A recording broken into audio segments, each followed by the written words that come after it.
Hello, everybody. Hope you're doing well. Today I'm going to talk about the 1980 film Altered States, starring William Hurt on the cover of this very old DVD here. Tagline for the movie: in the basement of a medical school, Dr. Jessup floats in total darkness. The most terrifying experiment in the history of science is out of control, and the subject is himself. So this film was directed by Ken Russell. It was written by Paddy Chayefsky, who most famously wrote Network, wrote Marty, wrote The Hospital. A really highly esteemed screenwriter, based the screenplay on his own novel, although Chayefsky was unhappy with how the movie production went and he wanted his name taken off the script. But I might touch upon a little bit on the production of this movie. So, Altered States follows Dr. Eddie Jessup, played by William Hurt in his debut role, as a scientist who is experimenting with isolation tanks and psychedelics, and he thinks that maybe he can unlock the hidden truth of life. As he says throughout the movie, our brains have 6 billion years of information in them, and he wants to tap into this very ancient knowledge that apparently we all carry within us. So, great premise for a movie, very much inspired by the culture of its time. There was a neuroscientist named John C. Lilly, who famously did experiments with dolphins, pioneer on, his theories about dolphins and being high intelligent, but he also experimented with isolation tanks and seeing how people would react when put into these tanks for long periods of time, and they would begin to have visions and all sorts of things, and would begin to do studies based on what people were seeing when they were in these isolation tanks. Now, this movie was partly inspired by the classic tale of Dr. Jekyll and Mr. Hyde, the idea of a scientist who gets so enthralled with his experiments, he himself begins to transform into something completely different as these experiments go on. And that's how the movie opens, with a close-up of an isolation tank. There's William Hurt in there. You have Bob Balaban as his assistant, who is monitoring his brain waves, and he's wondering what's going on. And as William Hurt continues to get into these tanks, he begins to see more and more startling visions. Visions of his past, visions of religious iconography, iconography that goes beyond religion a bit into ancient cultures and things like that, and believing that he has tapped into some important knowledge that humanity has been trying to get to since the beginning. Where did we come from? That what does it mean to exist? What does consciousness even mean? What does it mean to be alive? And does God exist, not exist? And all these really big, high concept questions he's hoping to discover. And through the course of the film as well, he begins to use psychedelics, where they shot on location in Mexico, and he is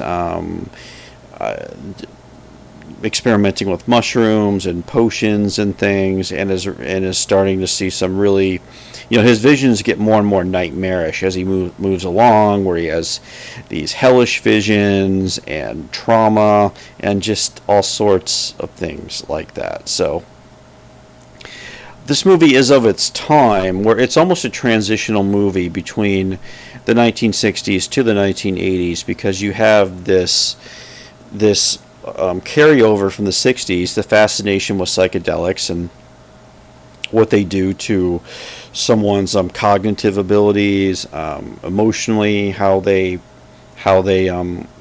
deal with people.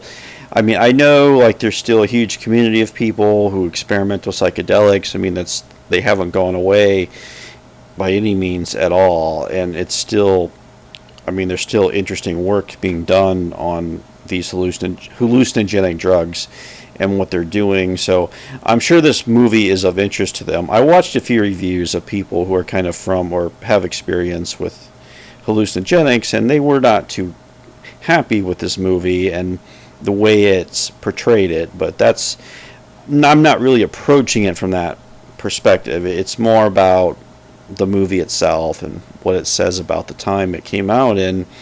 So yeah, and then we're going into the more body horror stage of science fiction, which you're going to get with David Cronenberg movies and many more throughout the 1980s.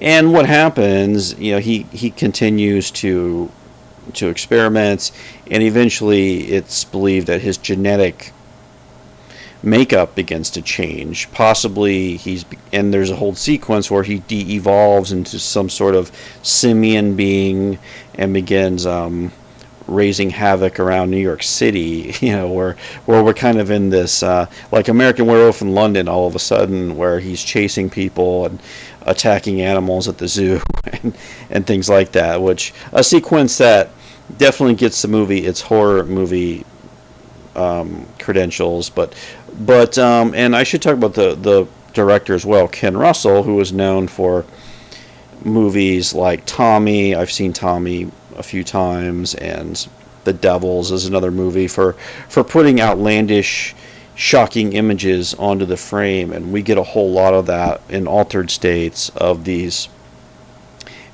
trips that William Hurt goes on, and just the animalistic, like the combination of having glimpses of previous stages of life on Earth and human evolution, and there's just all these things tied up with religion and evolution and psychology and what drives us and things like that. I mean, Blair Brown in her early role for her, she plays his wife in the film, who they have a sort of on off again thing in the story. I think Blair Brown, she's really good in the film as she tries to be supportive of him, but the way William Hurt plays the character, though, and I think modern audiences too, and I think even at the time, he's not necessarily a likable character. He's an interesting character, has interesting things to say, but he seems very egotistical and selfish. I mean, here's like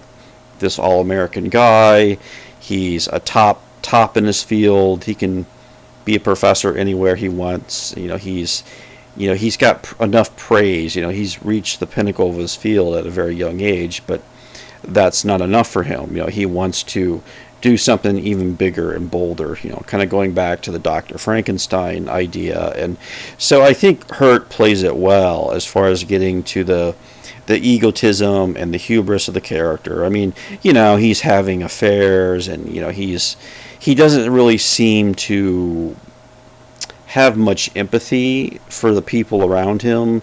Like I said, he seems very, very driven and self-centered, but I think that works for the character in this film because he's just so driven to try to find the answers. And of course, as far as what he does discover is interesting, I think, where it's almost more about the cliche of the journey, being more than the destination as far as where he ends up. So yeah, and as I mentioned, Bob Balaban is in this, very similar to his character in Close Encounters. I almost think these two movies are almost maybe in the same universe because the characters are so similar. I mean, the movie begins in the 60s, and I guess it is set in the 70s, but it still feels very 80s. Like, it doesn't really feel like a period piece when they made the film in the 1980s as well. But back to that whole end of 60s idea running through the movie. The music score is quite striking in the film. Very much a horror movie music that we get in the film, which is very memorable, by John Corigliano. Probably butchered that name.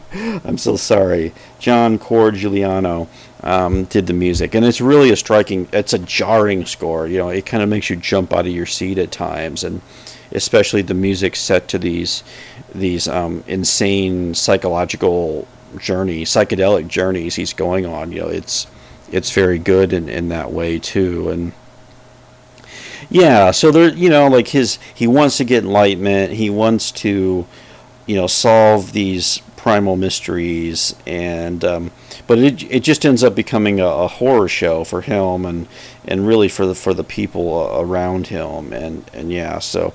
And there's so many movies of this time that Altered States would play nicely with, everything from like Poltergeist or The Entity or Close Encounters, as I mentioned. I think there's a lot of things in common between these two films, like that late 70s, early 80s New Age aesthetic that we see in both films. But yeah, just this a Brainstorm, another movie that would really go along nicely with this.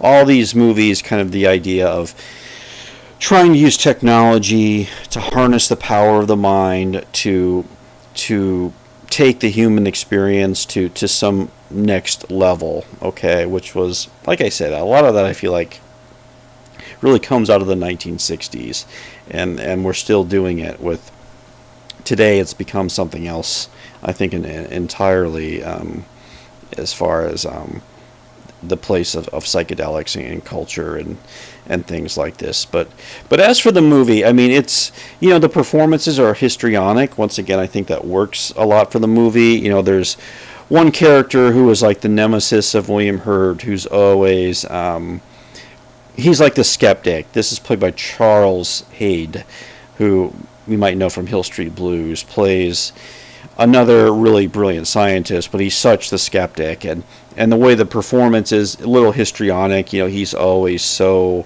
pushing back against what Jessup's trying to do, but it's a heightened movie. It's a Ken Russell movie. Everything is heightened and kind of operatic and psychedelic, and everything is heightened. So I think the performances work in that context. So, and I think the Altered States gets better with each viewing too, because you do pick up new things from it, and even though it's comparable to many other films, I think it's such a unique film to really deal with the subject matter and really try to tell this fantastical story out of it. It does get a little 2001 at the end, of course. A lot of movies were doing that at the time as well, but just a lot of great ideas, a lot of great moments in the film. The use of locations is great in New York City, and like I said, they go to Mexico at one point. That helps the film, gives the film a lot of atmosphere. I thought of Woofin', another film from the early 80s, werewolf movie, which is kind of a cerebral werewolf movie, which would also go along nicely with this one. So, yeah. So, like I said, if you're interested in 60s culture going into the 1980s, this is a really good movie. Probably, depending on the audience, this will be a divisive movie these days, just because of the performances, the way it presents the subject matter. Some might not find it too amusing for various reasons. One review I looked at on YouTube really went after the inaccuracies of this movie and really found it to be not just poorly handled, the subject matter, and that may be true, but I guess I approach it more as a movie, and just was it entertaining? Did it raise interesting ideas? And on that count, I think it did. It's a unique movie. There's really nothing quite like Altered States, either before or after, for a mainstream Hollywood movie. So yeah, those are my thoughts on Altered States. Thanks for watching, and I will see you later. Bye.